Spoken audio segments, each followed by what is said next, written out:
I've often thought that I don't think I could be with like a professional sports person. I'd absolutely hate it, not for me. Unless it was a wag, in which case you get to hang out with a wag. Oh yeah, that's fun. Hello and welcome to SheerLuxe Team Podcast with me, Heather Steele. Today I'm joined by Sherri Andrew, Harriet Russell and Patricia O'Dwyer. How are you guys? Yeah, good, thank you. Good, how are you, Heather? We're very well, thank you. Patricia, I'm going straight in for the kill. You got married a couple of weeks ago. Congratulations. Thank you. Do you know, it's so weird. I was on a podcast with Patricia right at the beginning of the year, and we were talking about like wedding countdown. I can't believe it's already... And it felt so far away. I know. And now it's gone. Oh, how was it all? Tell us all. It was incredible. It was just amazing. I can't believe it's over. But it was, I think I was just saying to one of you as we came in, you like spend so much time getting stressed about it. And like I did work myself up quite a bit.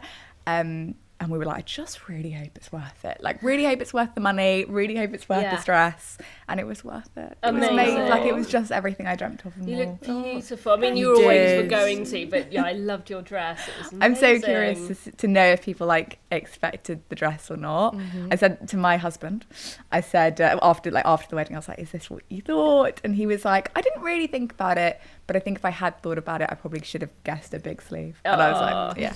I remember Charlotte asking you at the beginning of the year how much of the looks were like sorted, and you were very like, I don't know, like I haven't really thought about it. How much had you thought about it? Yeah, most of it. Most of it. Although the evening look, which was also gorgeous, the straps. Oh, the strap with the bead. Oh, well, so yeah, that was kind of like an in between. Yeah. So that was underneath, and then it had like the overlay that I wore for the church, and then I took that off for the meal, and then I had a third look, which I haven't really posted that much. I need to share it, which was like a quite like 60s-esque mini with long sleeves, also from the own studio. Amazing. And that bit was quite last minute, like maybe 8 weeks before. Mm-hmm. And with the own studio, did you know sort of soon after you got engaged that was the sort of route you were going to go down? Yeah, I'm laughing because I knew before. Like, I feel like I'm being so like, did you know after you got? Yeah. I think there were a couple of things I knew before I even had the ring, and one of them was the own studio. Although I thought it was a different dress. So they have one that's like it's like a sort of like a wrap, long sleeve, really gorgeous. I think if I had more of like a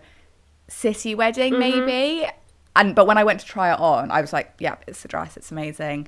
And then I was like, I'll try on some others just to try them, and went away, and every time I thought of the day I saw myself in the one I wore. So I was like, I guess it's meant to be. That's what they do say, don't they, to just keep trying loads of different things even if they think it's really not your vibe, because often that can end up being the one that you're like, oh, actually. Yeah, I did a national wedding show thing with Charlotte about the dress, and we spoke about how like I did like a fake try on because I always knew it was going to be the own studio, but I only wanted my sister to see the dress, so I had to do like a whole fake dress try on with like my mum and my mother-in-law. And I like was 100% vindicated in doing it, because everything I put on, honestly, like awful dresses. Did they know? Sorry, that it was fake? Did they know? No, I wanted them to have the experience, but I didn't want them to see the dress. That's very sweet. So everyone was like, "Oh my god, it's so gorgeous!" And then I'd look at my sister, and she'd be like, "No, not the one." Don't worry, you're going to be honest in that situation. Exactly. Like a sister. Exactly. Yeah. Oh, amazing. And so where was it? It was in Herefordshire, a venue called Brintop Court.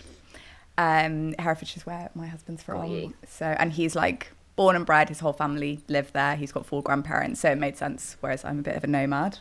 And it was gorgeous, and the weather held out, and brilliant. It was lovely. So we had our wedding was like, we got married in a church and then had the reception and everything at Brintop.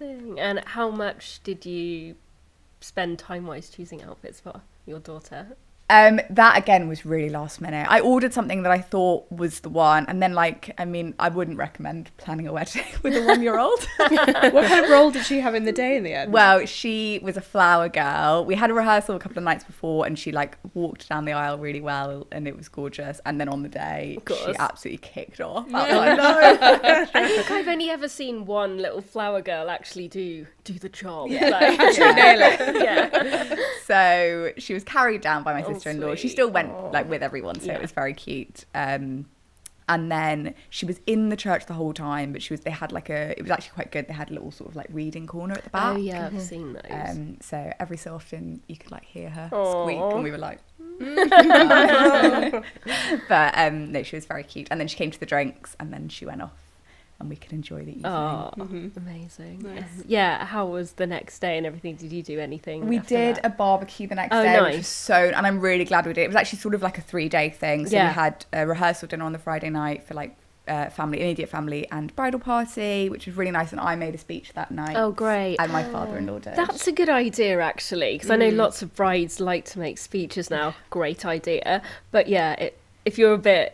Takes a little bit of the pressure off. Yeah, if you're a bit worried about doing it in front of everybody, that's actually a really nice compromise. 100%. So I obviously love speaking, but I get quite emotional when it's emotional, and I was like, I just don't know if I want to be like blubbering in front of almost 150 people. So decided to do it the night before, and I'm really glad. It was like really special. There was about 30 of us that night. That's really nice. And also, like, as much as I love a speech, it can get really long. That's a really good point. So we had we had like the traditional, my dad, my husband, and the best man on the day, and I think if we'd had me, it's like a little bit. It's nice, but it's a bit long. Yeah, agree. So I did that the night before, and then we had the day of, and then on the Sunday we had a barbecue, which was really nice as well, because it meant we could like speak to people properly. Because the day is a bit... Like, I think I sort of said hi to everybody, but all my conversations were like, so nice to see you, really sorry I've got to keep moving. Yeah. Doing the rounds. You hear that a lot. The Sunday was a lot more relaxed, which was nice.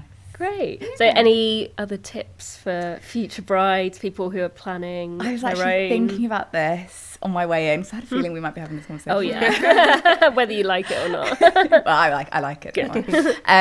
There was a few things that we did differently, maybe not differently, but that were special for us. One of them is we had a soul choir in the church. Oh, nice. I love which that. was really nice, and we had like non-traditional songs.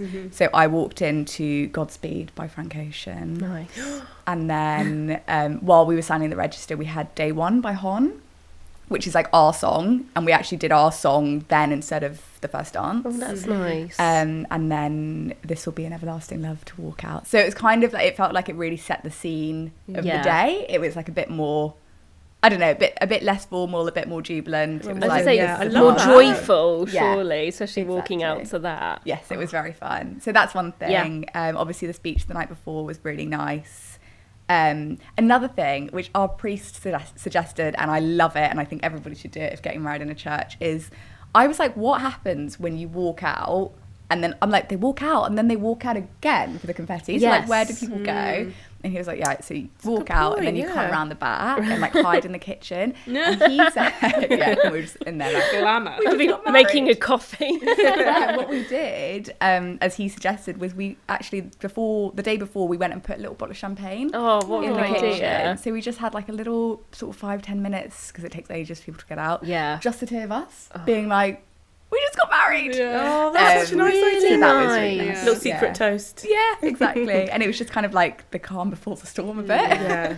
But everyone says as well, don't they, or lots of people say when they're giving advice, that to try and find those 5-10 minutes to actually spend time, so you're not both sort of separately all over the shop and not together. 100%. So that's actually a really good way of doing it, like you say, before the craziness it's like not very glamorous. You are literally in like a church kitchen. I like it. But it was really nice. And also because you've not seen each other like all day. Well, we did it that way. We hadn't seen each other since the night before. So yeah, it was really nice. I love that. That's brilliant. And did you have a mini moon or anything like that? We didn't. Again, I think because of Otley, life like hurtled back to reality quite quickly. Yeah. But we stayed in Herefordshire for a couple of days afterwards, and we actually went to Hay in Wales. Oh, nice. Oh, I love Hay. Yeah, us too. So and it's nice. like 40 minutes from Wales. So we went there for the day on the Monday, and just kind of like had some downtime, the three of us. And my sister actually and her boyfriend were still around. And then now I was just saying to Sherri as he walked in, I'm just like, I keep just booking date nights and stuff to be like, Absolutely, such a good idea. Yeah, Nice. such a good idea, because then you're going to Organised. do a honeymoon later down the line. Yes, Is that the we're plan? going to do a honeymoon either towards the end of this year or beginning of next year.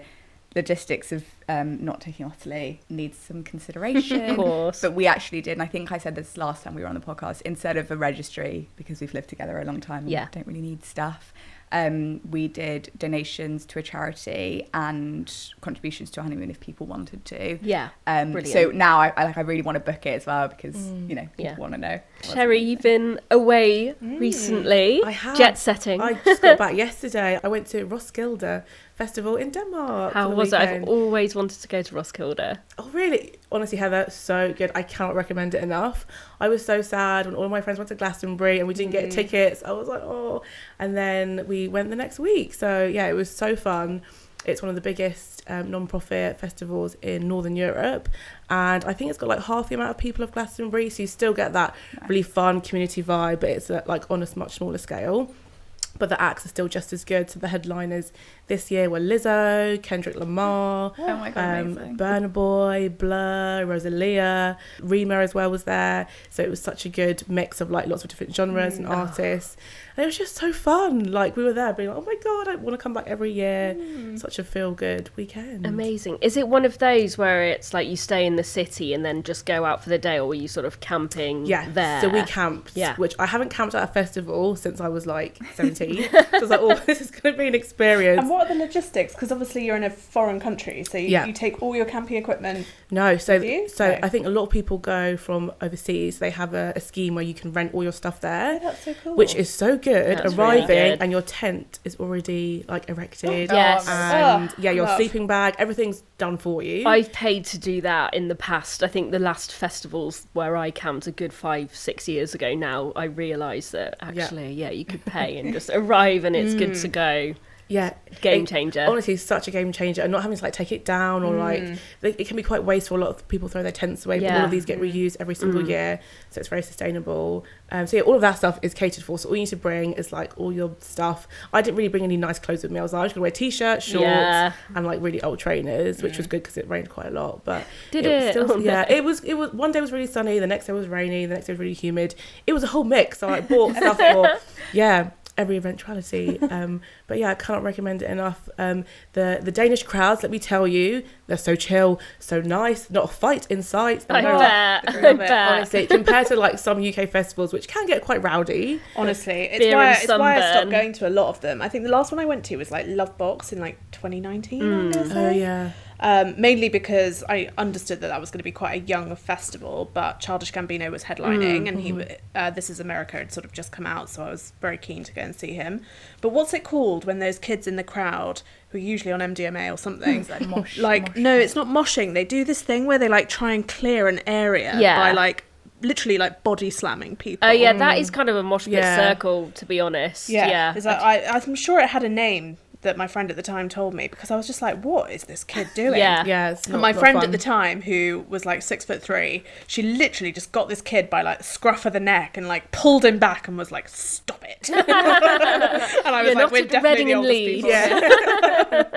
But I hate that. So nice to know the crowds were chill. It was so chill, to the point where we were like, everyone here is so calm. Like it was just such a nice vibe, and it was a real mix of crowds. So lots of like younger people.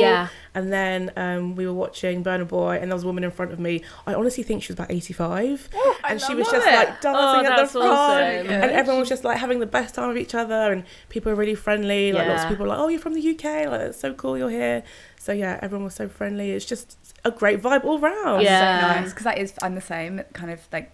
Even watching Glastonbury, it does, like, I am still like, I think I do want to go at some point, but when I see the crowd, it like makes my hands tight. It's quite anxiety inducing. It's quite hard to escape that kind of thing. Glasgow, I am told, though, you've been there, haven't you? No, I have. I've been to the site to interview Michael Eavis, but I haven't actually been to the festival. I'm told that it's quite, again, like a range of ages, like, and people take their kids and stuff, like, it's all like quite old hippies, and like, so I'm gonna say that you probably have quite a good bet of like, if you pick your spot carefully, you might not be with the rowdy teenagers. That's true. I said it the other week. I just think it's too big. Like I get like stressed because I want to see everyone, and when you've got to walk sort of 2 hours between stages, it would just stress me out. Yeah, my friend said that she's religious. She goes every time it's on, and she camps, and she says it can take like an hour and a half just to walk from your tent to that's a lot of first stage. I went on a press trip on Friday, and a couple of people had been. Like you show, it feels like everyone I know has been this year. I don't know why. But I feel like it's a post-Panny D, like,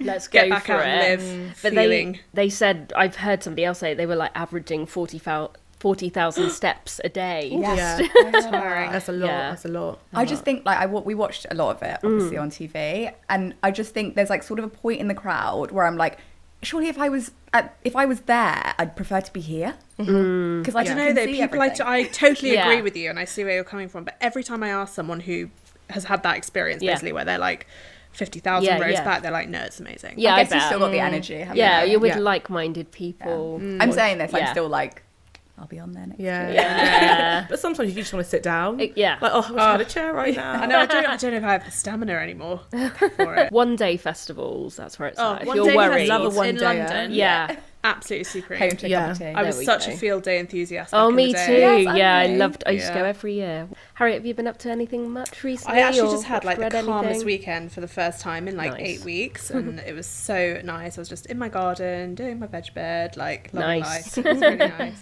But last night I did binge Colin from Accounts because I had a dinner party on Saturday, and my friends were telling me how like cult basically it's become. It's not new though, from what I understand. So I haven't watched it yet. I think it landed on, is it on BBC or Channel 4? It's on iPlayer, yeah. Yeah, it landed quite recently. I'd say maybe like 2 months ago, but it's Australian, isn't it? It's Australian. The couple who play the main couple are actually married in real life, and he's quite a bit older than her, and that definitely plays into the storyline. To give you kind of like a potted premise, I was going to say, because I think I've been what is under a this? rock. I feel like everyone, even my parents have watched it like a month or so ago. It's like one of those things that people are slowly sort of discovering. We read about it somewhere in a newspaper, and it called it like this hidden gem or something. And I feel like that is kind of the vibe. But basically these two people are strangers, and they meet one morning because of a slight sort of meet cute situation where the bloke, whose name is Gordon in the show, is driving and hits a dog, and he slightly blames the woman, whose name is Ashley, for causing the accident. So it's like, did he cause it because he did the running over, or did she cause it because she sort of distracted him? So they're sort of brought together by this fate, and this dog is badly injured to the point he does survive, but he needs a $12,000 operation, and he has to be put on one of those little like stirrup wheels because his back legs, basically becomes paralyzed. Bless him. It's a spinal injury. And everyone's like, this doesn't sound like a comedy. It's extremely funny. And they basically can't find the owners. The vets do everything they can, but he's not chipped, and they don't know where to return him. So between them, these two people decide that they're going to have to look after this dog because they can't bear the thought of like having been responsible for the accident. There's a point at which like, do we put him down? No, we can't live with ourselves. Today can't be the day that I killed a dog, etc. And they name the dog because they think he looks like a certain person that they know. They call him Colin from Accounts. Oh, I see. Because someone I was speaking to about it the other day, they said it's a little bit like Catastrophe, which I absolutely so out of love. The Catastrophe playbook. Yeah. I'm almost slightly inclined to dislike it because of that. Interesting. It feels like a bit of a copy. But then in the same breath, I'm sort of like, why would these two Australian comedians necessarily be that aware of catastrophe? Maybe they weren't. But yeah, it's definitely got vibes of like a catastrophe happens and it brings these two people together. Until this person said that, I thought it was like going to be like The Office. Yeah, it's Colin's Office. And now I'm like, oh, it's a dog. Okay. I had like IT Crowd or something. Yeah, like, really in my I love head. IT Crowd as well. But no, that's got absolutely nothing to do with it. So it is a sort of relationship-ish. Yeah, drama. And Ashley is 29 and Gordon is, I think he's supposed to be about 43. Yeah. And it's very sort of unlikely pairing, but, basically, do they make a go of it? And it's quite nice, actually, because the whole, there are 8 episodes, they're half an hour each in the first series, they're all on iPlayer. So it's not a massive investment. And without spoiling anything, they make moves in this relationship quite quickly. You're not waiting for episode 8 for them to be like, will they, won't they? It's like, no, they will. But then they kind of won't. And then they try and will again. And it's like, there's more to get invested in. There's more of a kind of meaty story than sometimes comes up. Yeah, it sounds good, doesn't it? That does sound good. Patricia, what did you end up watching instead of Catastrophe then? Well, I feel like, talking about living under a rock, we just started watching Ted Lasso. You gotta watch it at some stage. I know.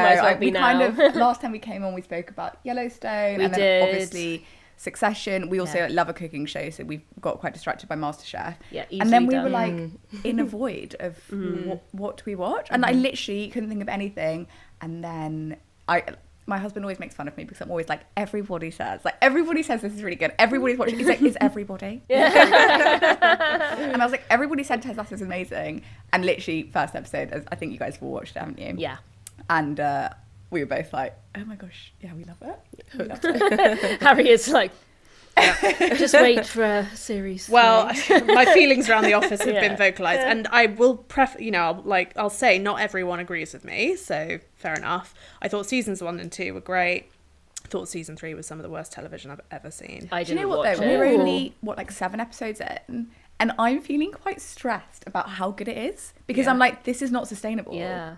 Well, The only way is down. Yeah. And I just feel like, especially with American shows, they just don't know when to quit. Like Yellowstone, so I do true. think is an anomaly. Yeah. But we also loved Billions, and Oh, that yeah. aren't they loved like season 7 now? Oh my gosh, we couldn't. No. In the end, I was like, It's like that this with is so- Homeland. I absolutely was obsessed with the first couple of series. Then it was quite crap for a couple of series, but then it ended on a high. But ended again, on a they high. probably could have done 4 fantastic it's like Succession, series. right? Yeah. You can tell that it's like by British writers because I feel like Brits kind of Know when to take call those. it. Yeah, and so more of like an artwork, whereas like I Yeah. feel like in America it's just money. Yeah, it's so And it's you're like, so how right. far can we push it to get more Yeah. money? Yeah, well, and Yellowstone is guilty of that. Like, how can we push the IP? What spin-offs can we do? Yeah, they're like, we won't go on forever, but we will create 7 different spin-offs. But some people are saying that about Ted Lasso because they're already I'm not giving anything away, but they're like sort of already teasing certain things about potential spin-offs or other series, even though Dreadful.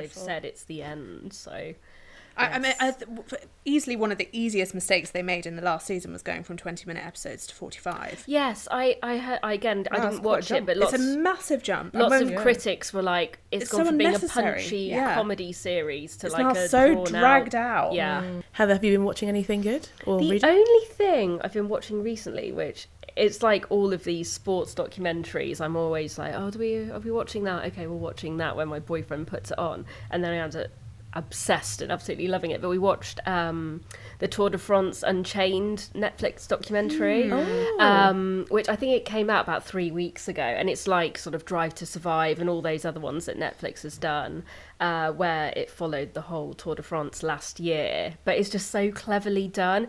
It's one of those like, it just grips you in, where I don't know anything about cycling. I don't know many of the main players. I've seen it.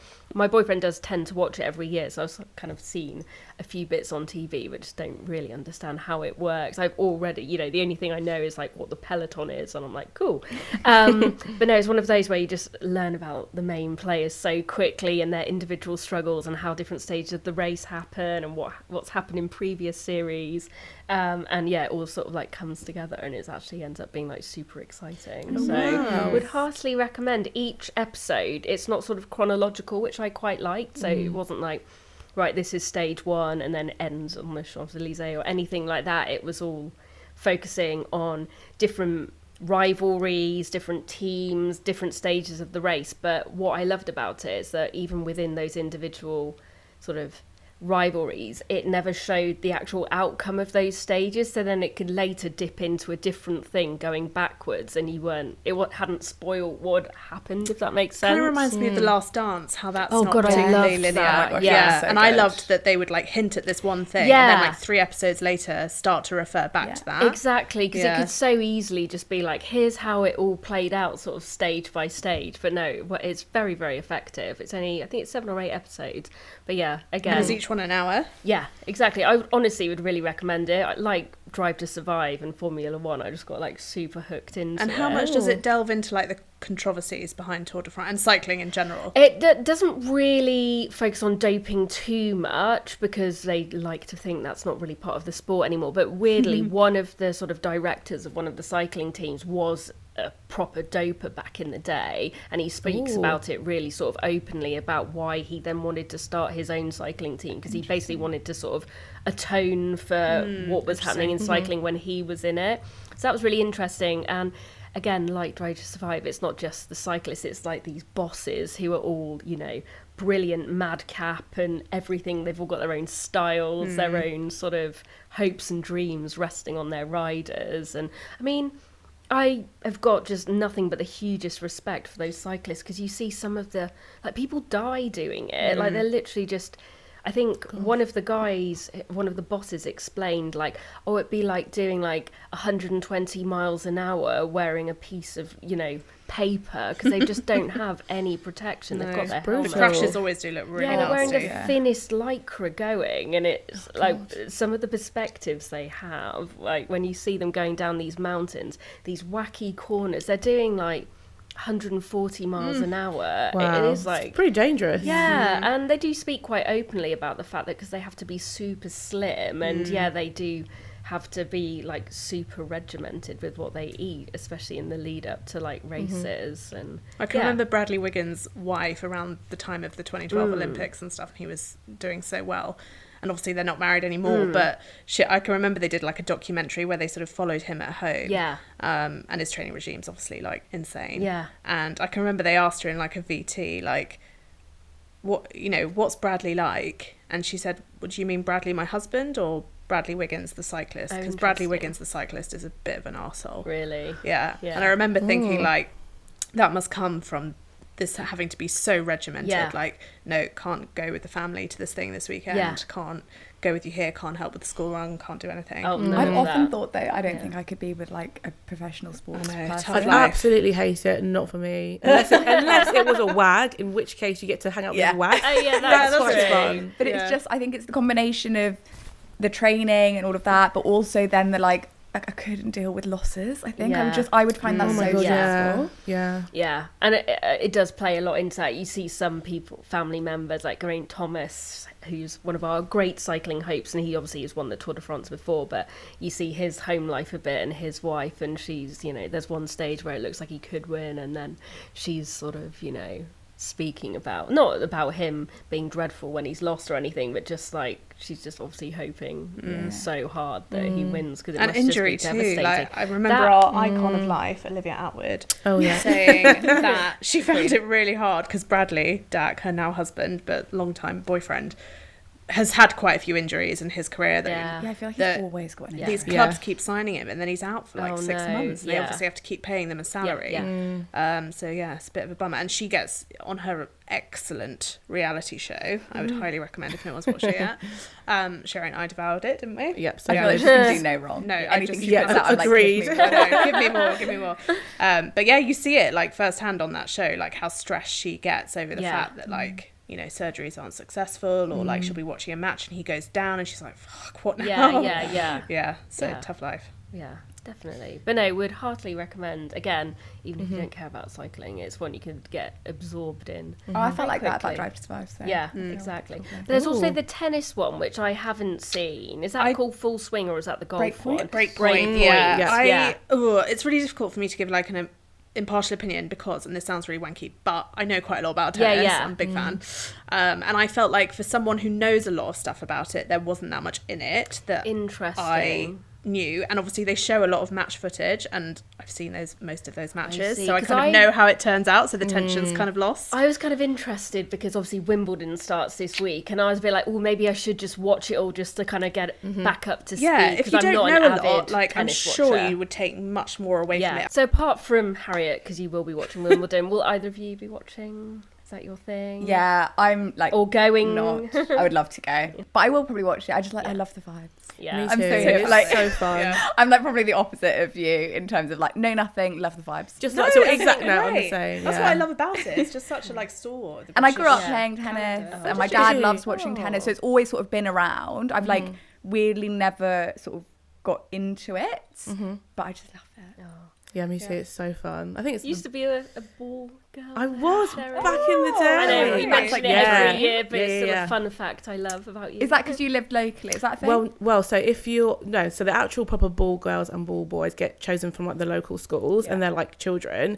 But if you work at the qualifying tournament, which is in Roehampton, they just use basically like students who want a summer job, which is so fun. So you do that for a week, and then you then get to work at the tournament in like hospitality, or could be cleaning or whatever. Oh, that's so cool. So that was so fun. So I did that for like 6 years when I was like at school and uni, which is I have so many good memories and good friends from there. I always see them and I'm like, I wish I was you. Oh, it's so fun. But it's so funny because you get to know like all like the backs, kind of like the behind the scenes, and like so I was on the hospitality team, so you get basically access to everywhere, apart from like the players' dressing rooms and stuff like that. So often we'd go into like the royal kitchen and they just give us like loads of food. So now going as not someone who works, I'm like, damn, I can't go into my back passages.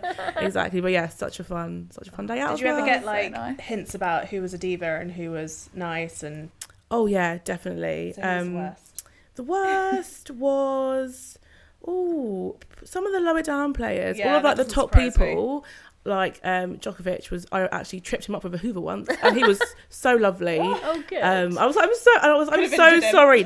Honestly, didn't realize who it was, and I was like, oh my god, fuck, I'm about to get fired. And he was really nice, even though he's had a somewhat questionable reputation over the years. But yeah, some of the lower down players, because I guess like if you get knocked out really early, then it's a lot of money at stake. So they get really frustrated. They can be really rude to like ball girls and ball boys. I had someone throw a towel at me with blood on before. Just like lots of stuff like that happens. You kind of have to stand there and take it. I just feel like it's one of those, that saying that I'm going to butcher about like be nice on the way up. You know, so true. I know the one. I just feel like you'd kind of expect it, especially for that type of sport.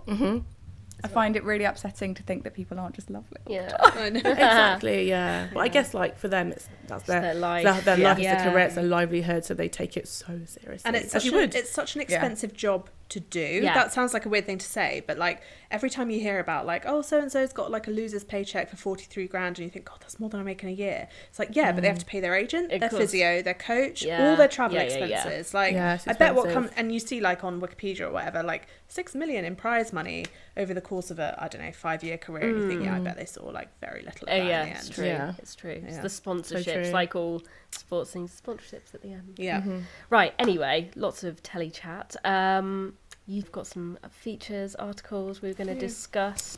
The first one is this very, very long read in The Guardian from a makeup artist, and I thought it was interesting because it's not the sort of coverage we would normally do, but essentially in it she was talking about what her clients want her to achieve, what she does achieve for them, the biggest trends, etc.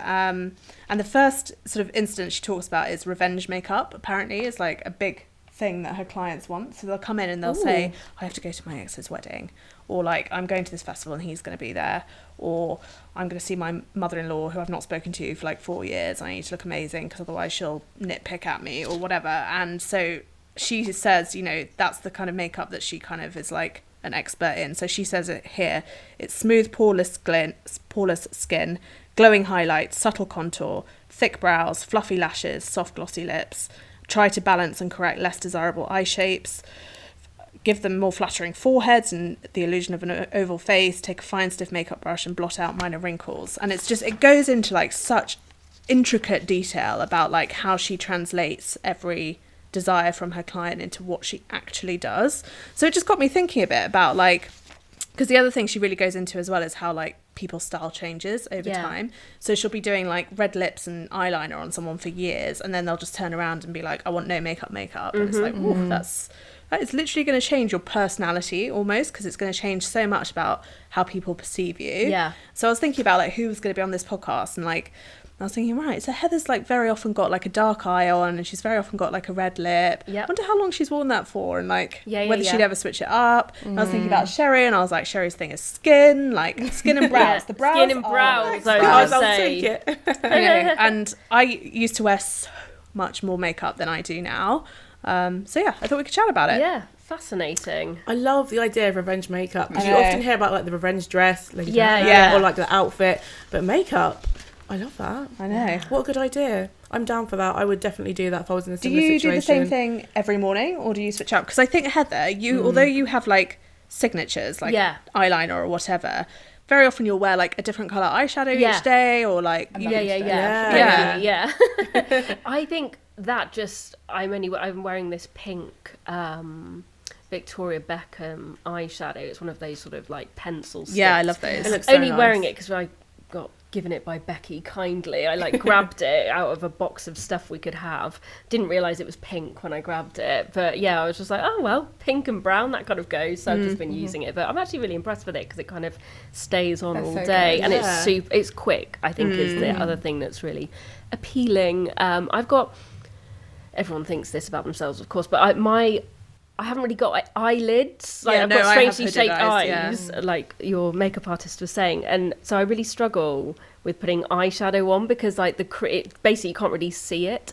So yeah, this it's seems funny you to say stick that in place. because I feel like I have the opposite problem. So you have good eyelid real estate, and makeup artists are always like, oh, it's it's so nice that so much space. But personally, I find it really challenging because if I put on a shadow, it's like it's there. Like, there's no mistaking the decision we've made. So personally, I find it really hard. So do you think that's why because when I think of your makeup, I think of like lots of natural tones. Like it's all about like shadow and light. It's not about like colour so much. Yeah, that's I'm loving this analysis. Tell me more. That is, I'm very sort of, it's all sort of browny orangey, kind of pink, but like very subtle. But I'm very, I can do one thing. This is literally all I can do. Well, it looks great, and then like on occasion I'll like add a liner or I'll like add a lip, and then even then I'm a bit like whoa. But it's funny because I used to wear a cat eye. Yeah, so did I. Like, and every I thought day. like I could never leave the house without it. Yeah.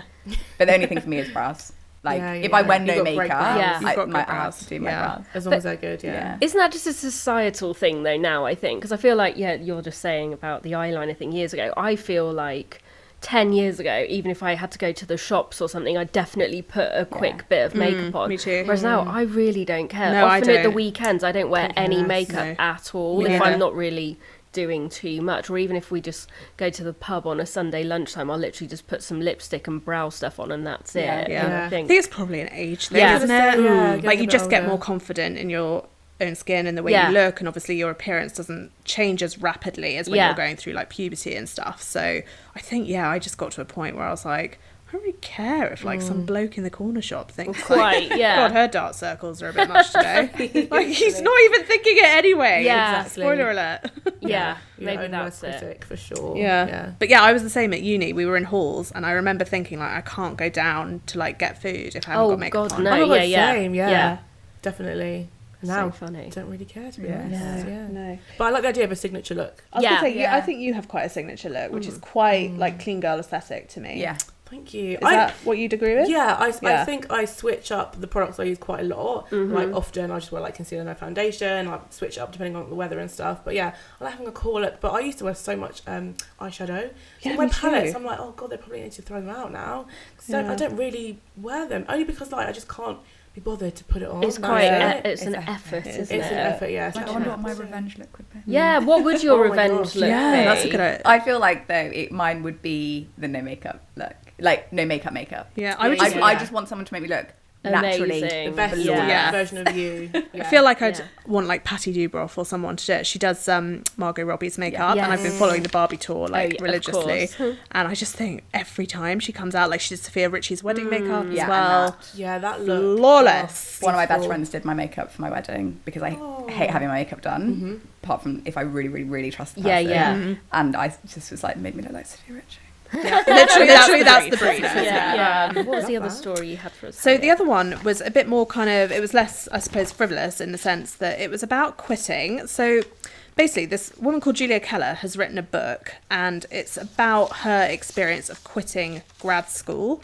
It's called Quitting, A Life Strategy, because her argument is it was the best decision she ever made, but obviously at the time she felt like absolute shit. She describes, having to make the decision, sitting on the bathroom floor crying. At the end of my emotional tether, cringing with shame, I fled to my parents' house. But then she says, things have worked out. I sort of bumble, and she's now a journalist, and she said I bumbled my way through journalism, through internships, through a journalism course, and of course, she ended up winning a Pulitzer Prize, so it's definitely worked out for her. But she is now a massive advocate for sort of trying to erase this idea in society that quitting something that doesn't feel right isn't something to be ashamed of. Yeah. And it just, again, it felt like it kind of struck a nerve with me a bit, because I think people who watch or listen regularly will know that the job I had before this, I was only in it for less than a year, and they made me do a very long notice period. So I'd actually quit sort of quite quickly into that job. It was with a fairly high profile organisation, and a lot of my friends and family were like super proud when I got it. So it felt, to quit so quickly felt like I was letting a lot of those people down, especially my parents who, would go around to all their friends and say, oh, well, one of our daughters does this, and it was like very quickly they were like having to tell people like, yeah, she's not doing that anymore.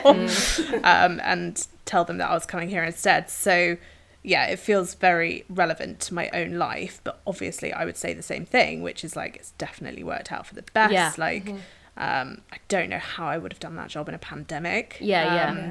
So yeah, it just, I suppose it feels quite relevant to me, but I wondered if there was anything else in your guys' lives that you had also been through similar. Sherri? And it doesn't have to be a job. It can be, she talks, she says it's like, it's very often is a job, but she said it can be quitting a toxic relationship, quitting a friendship that no longer works, quitting a house share that has just got out of hand. You know, it could be like the smallest thing, or just quitting a bad habit. But, you know, is there shame around those things sometimes? I mean, as you say, I think it's often a good thing. It could lead to something else that you didn't realise was going to happen. It's kind of like Elizabeth Day's How to Fail ethos, and like, you know, you don't get wins without the failure. Same with like quitting, you don't get good things. What have I quitted? I actually started French at the start of the year. I was like, I'm going to learn French because my boyfriend is French speaking as his second language, and I was like, oh, it'd be really nice to like go to France and it's not just you talking, I can talk as well. I did French in school but just didn't take it seriously, and I'm like, oh, why didn't I? So I started French with, it was called Preply. It's online. I'd actually really recommend it. I've heard about that recently. It's really good. So it's all online. It's kind of like a Zoom course. You just have like you choose how many hours you do. So I was doing a French class once a week on a Tuesday after work. And a couple of weeks ago, I was just like, I'm not going to quit forever. I'm going to stop it. And I don't regret it because I was like, I'm really tired on a Tuesday after work. I don't have the mental capacity. It's also an expense as well. So for me, at the time, I felt really guilty. I felt really like sad being like my French teacher. I've only been doing this for a few months, but I don't want to carry on for now. I will be back maybe, but so I felt really guilty of myself and like, oh, you know, I only started. What can I say in French? Not much. But now I'm like, I could do it again. Or, of course. But I don't regret it because sometimes you need to like, I don't know, put my well-being first and just have that time to just relax. Sometimes when you set yourself a task or like achieving something quite specific and you don't do it, it can feel like such a failure. But now I'm like, it's okay. Who's putting this pressure on me to learn a new language? Only myself. My boyfriend doesn't care. So that's my mini quit. I do think there's a way to sort of quit smartly. Yeah, of course, 100%. I would never go around saying like, oh, if you hate your job, just quit. Like, no, that's where people, like, who put that stuff out, and it's like that's obviously a very like privileged situation. Yeah, it's very like toxic positivity, isn't it? Sometimes I do think the realities of the world are quite different. But having said that, it was interesting because it's like I had this offer on the table that I'd accepted here. So I was like fully within my rights, as it were, and secure to quit. Like it wasn't a big deal sort of financially. And yet I still felt like I couldn't tell anyone in my personal life that this is what I'd done. And I can remember my mum came over for a cup of tea. She was like, so how's everything at work? I was like, I've quit. And she's like, what? And it was possibly like the reaction you'd kind of dread. There wasn't like shouting or screaming because my mum's not like that, but you could like feel the disappointment in the air. So she was really unsure about like what I had done. I think you have to be very like secure in yourself that you are following your gut and you know that this is going to have to work out. You're going to have to work hard at it. I don't know what I would have done if this had been a disaster. Like if this also hadn't worked out, and I'd be like, shit, I'm just lurching from like bad job to bad job. But even that can happen, can't it? And it can take a while to find the right place for you. So I still wouldn't see that as a failure. It just can sometimes take people a bit longer. Otherwise, people can be stuck in jobs for years that they're not happy in because they feel like that's what they should be doing rather than what they should be doing for them. And I can remember being very anxious about how it would look on my CV. And I also had this really good conversation with my dad at the time. He was like, basically it's about how you tell the story. So the fact that I'd been in the job before that for like over 5 years and now I've been in this one for nearly 4, it's clear that in the future, if there's ever another interview I have to go to, it's going to be a story of like, I just knew that wasn't the right fit. It wasn't the job they'd really advertised and blah blah blah. And sort of having been sandwiched between 2 long-term jobs, there hopefully won't be that perception of like, oh, she's fickle and she can't hold anything down. One of my really good friends has got like the best sort of high-powered job ever, and honestly, she seems to go from job to job like every year to something bigger and better. And I always think about her in those circumstances. It's like never held her back at all. She's always leaping from one great thing to the next. So yeah. But I think a lot of the time you just have to kind of trust your gut, and like the stuff, I think a lot of the stuff that you get anxious about, like my example that I'm thinking of in my head is when I was supposed to do the Paris Marathon like 4 years ago or 5 years ago, and I had sciatica, so like it would have been torture. But I was raising money for a charity, and I felt really like bad for all the people that had donated for something I wasn't even going to do, whereas in reality they're all like, it's great, we're happy to donate anyway. Like, you know, we weren't donating specifically because you were running. We were donating because it's a great charity. But all of those different things, and I was so anxious about quitting. Like, obviously I had to. It would have been stupid to try and run it. You'd have had long-term health issues. Yeah, exactly. But oh my gosh, the anxiety that came with the decision. And a lot of it was because I was like, oh my God, everyone's going to feel really let down and blah, blah, blah. In reality, like, not no one cares, but like also no one really cares. Yeah, like, everyone's got their own problems. It's so true. And you're like, oh my gosh, what if I do this? What will people think? Like, I have to say it to myself a lot because I do it a lot, but like no one cares. Stop worrying.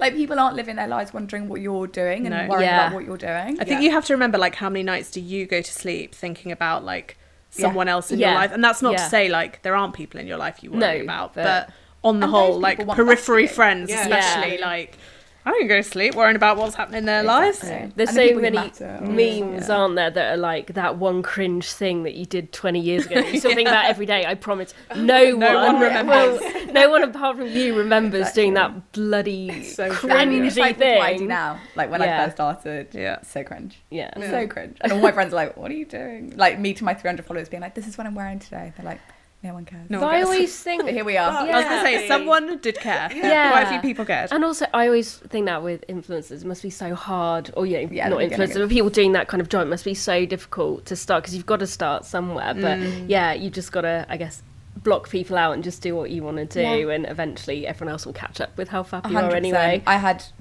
Talking about things that haven't started or quitting or whatever, I had an idea for a podcast. I still want to bring it to life at some point, but the concept was that the people who make it are the people that just do it.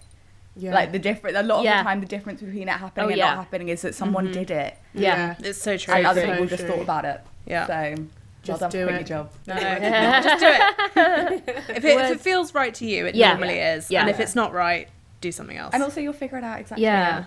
All of these things are just scary, aren't they? So you just gotta taking the plunge. Feel the fear and do it anyway. Exactly. Right, we'll quickly do some quickfire questions from our lovely readers. I liked this one. I'm fed up of always organising stuff with friends. How do I drop hints that I'd like others to organise? Just putting it out there, I'm not typically the organiser in my friendship You're the guilty group. party. Thanks, Chloe, love you. But I try, and I want to do stuff, and I have all these ideas, and I like want to make stuff happen, but I'm not a doer in that sense in our friendship group. And I am, I guess, guilty of sometimes just letting other people do all the super organising. So I should probably take this advice, which hopefully you can all give. Ooh, that's a hard one. Honestly, I just think just ask them. Just say like, oh, if it's with your friends especially, be like, oh, would you mind planning something? I did that with my sister recently, because I'm like, I always will say, let's meet here at this point, let's do this. I'm always the organiser, and I'm like, you know what, Jen, can you just do it this time? And she was like, actually, yeah, sure. And I think it's quite well received if you just ask them in a nice way, in a kind way. Or like put hints out there, be like, oh, I don't have any ideas. Do you have any ideas of what we could do if you want to do something different? Maybe that's the way around it, because it's quite tricky.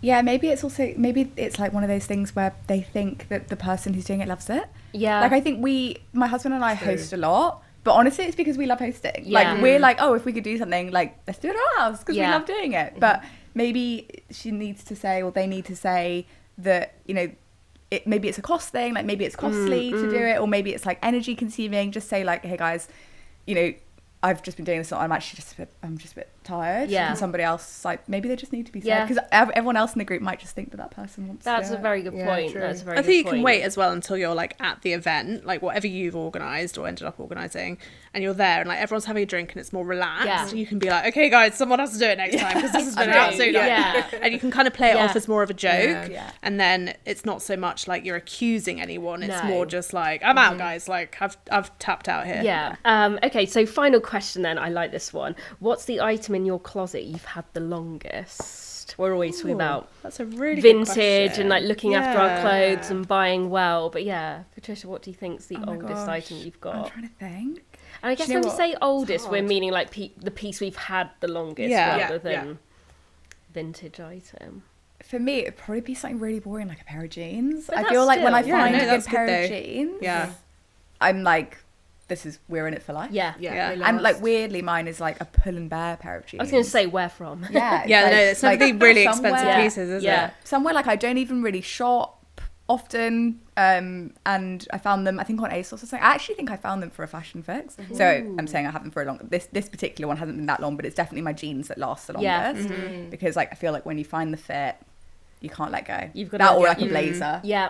A good blazer, my Arcit blazer, I will have probably for the next 50 years. Nice. Or like keep buying. Yeah. Harriet, how about you? Shoes, bag? You've got some good bags. I don't wear it anymore, but I think I've talked about this on the podcast before. I'm quite sentimental with clothes, and I do keep a lot of things even if I don't wear them. So, I mean, we had a huge conversation about prom dresses on this podcast that I don't want to revisit because my prom dress is not one I am a fan of. So aside from that, I think it's probably, does anyone remember this? There was a leopard like faux fur coat from Topshop that Alexa Chung and Kate Moss wore. I do remember. Was it like Kate Moss's collection for not officially, but I think it might have been the launch pad to her, like eventually having her collection, because it just like back in the day, Topshop pieces just went absolutely like viral. And yeah, Alexa Chung and her both had it, and it has like a slightly cropped sleeve. It's quite short. It's not a jacket. It is a coat. And I like managed to get my hands on one, and it'd probably be a bit small for me now, but I'll never get rid of it. Like it's just such a moment in like being, I guess I must have been about 15 and like absolutely idolized both of them and still do. And yeah, it's just like something from my childhood or like teenagehood when you're like first getting into fashion that you just think, that was a moment, I can't let that go. Oh yeah. Yeah, what time. I'm glad you still kept that. Yeah. That's a good one. I really think like one day there'll come a moment where I can crack it out. Of course. I probably could now, to be honest, but I think I'm not in a like leopard era. But no, it'll return. I will be. As Caitlin Moran says, leopard is a neutral. I was literally about to say that. Sherry, how about you? Mine's probably a pair of dungarees I've had since, honestly, I was about 15. They were quite baggy, so they still fit me now. And they're just so comfy. So like jeans, they last forever. Yeah. Also, you don't really have to wash them that often. So that or jewellery. Jewellery. I was thinking jewellery's always going to be. Exactly. It'll last a lifetime, hopefully. Yeah. What about you, Heather? So mine, I'm trying to rack my brains a bit, but I think the thing that I still wear today that I've had probably since I was 21, 22 is this massive black furry cardigan I got from a charity shop in Iceland when I visited. And I love it. It looks like it's kind of got, the sleeves here are so big and sort of long. They kind of look like you've got boxing gloves at the end of them. It's nicer than it sounds, I promise. But yeah, so I still like get it, even though I haven't worn it for ages, get it like properly dry cleaned every couple of years. It's the one thing that's in a protective bag in my wardrobe. But yeah, can't see me passing with that anytime soon. No. Just like so lots of memories attached to it. Yeah. I'm just thinking one thing actually I do have is a Brandy Melville dress that I bought when I was at uni, probably like 18 or 19. It was like sort of like tiered, backless. My friends and I all bought it, and I still wear it on every single holiday. There we go. It's like now it's honestly like almost see-through, but it's just like the perfect like by the pool dress. Yeah, amazing. That sounds like a true investment. Yeah. Pretty penny. Amazing. Well, I think that's all we've got time for. Thanks so much, girls. And yeah, thanks for watching and listening. If you've got any questions, please do email us at podcast@SheerLuxe. We love hearing from you, and don't forget to rate, review, subscribe, and tell your friends. And we'll see you next time. Goodbye.